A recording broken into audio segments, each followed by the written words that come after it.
मेरा इंट्रोडक्शन मैं एज ऐसी खुद प्राउड फील नहीं करूँगा। Jameel Baloch would feel proud कि मैं इंस्टीट्यूट चलाता हूँ, एक टीचर हूँ। मेरे बहुत से स्टूडेंट्स 100+ हो सकते हैं जिनको मैंने अच्छे जॉब्स में वो ऑफिसर बने हैं, अच्छे जॉब से पहुँचे हैं, स्कॉलरशिप्स ली हैं। मैं ये देखने आया था कि हमारे बच्चे सोचते क्या हैं, परफॉर्म करेंगे नहीं करेंगे, वेदर वो ख़ुद को कुछ समझते हैं, यानी टीचर्स ने उनको इतना काबिल बनाया कि वो स्टेज तक आए। और आज मैंने देख लिया, इकबाल आप सिर्फ जर्नलिस्ट नहीं हैं, ये काम जो आप कर रहे हैं this is more than anything, ये किसी भी चीज़ से आगे है। आपका एक बड़ी अचीवमेंट जो आपने अभी की है अफ़गानिस्तान वाली, लेकिन उससे ज़्यादा बड़ी अचीवमेंट ये है जो मैं देख रहा हूँ अभी यहाँ पे इन बच्चों को हमारी ज़रूरत है, ख़ासकर आपकी ज़रूरत है। जो सोशल इश्यूज़ को हम हाईलाइट करते हैं, हमारे घर में जो प्रॉब्लम्स होते हैं, फैमिली इश्यूज़ होते हैं, हमें पता चलता है कि भाई ये बच्चा आज क्यों नहीं समझ रहा। घर में किसी ने इसको डांटा होगा, रास्ते में आते हुए किसी बच्चे को बाइक में देखा, वो अपने अब्बू के साथ आया और मैं पैदल आ रहा हूँ। इस तरह के कुछ डिप्रेशंस होते हैं इन बच्चों के माइंड में, इनको सिर्फ़ और सिर्फ टीचर ही बता सकता है कि नो, ये मैटर नहीं करते हैं।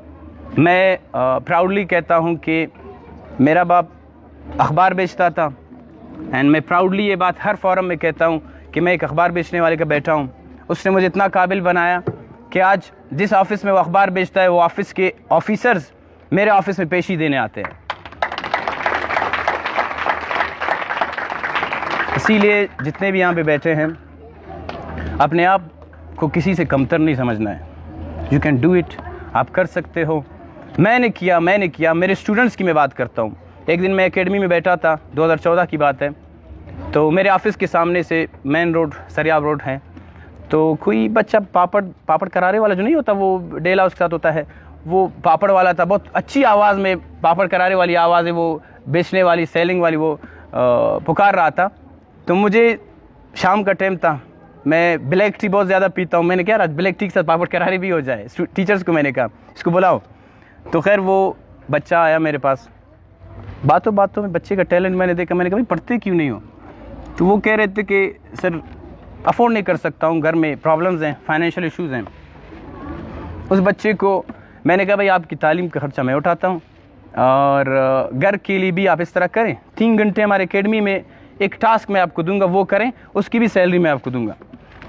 वो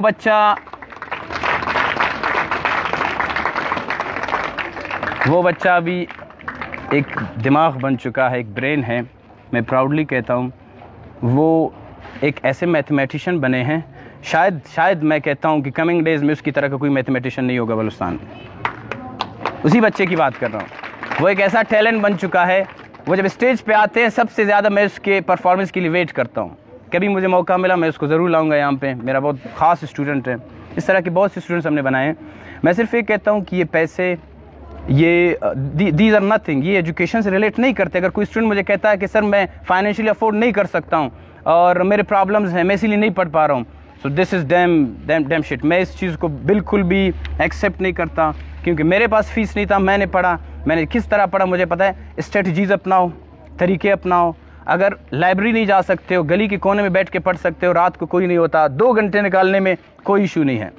हमेशा लेम एक्सक्यूज़ बनाते हैं हमारे स्टूडेंट्स और फिर पढ़ाई उनकी रुक जाती है। किसी को देखो फिर कहीं पे बस ड्राइवर बनाए, कभी कैलेंडर बनाए। ये हमारी अपनी कमज़ोरियाँ हैं। दिमाग की जो लेवल है उसमें हम पूरी यूनिवर्स हम उसमें डाल सकते हैं। आज ये एक आलम साहब ने कहा कि बहुत छोटी तकरीब है, ये 4 दीवारी यूनिवर्स से भी ज़्यादा अहमियत रखता है। यहाँ पे ये बच्चे, ये टैलेंट और जिस तरह से परफॉर्म कर रहे थे, रियली मैंने ये सोचा नहीं था कि खुशदार में इकबाल आपके स्कूल में इस तरह की परफॉर्मेंस होगी। वंस अगेन मैं आप सबका शुक्रिया अदा करता हूँ।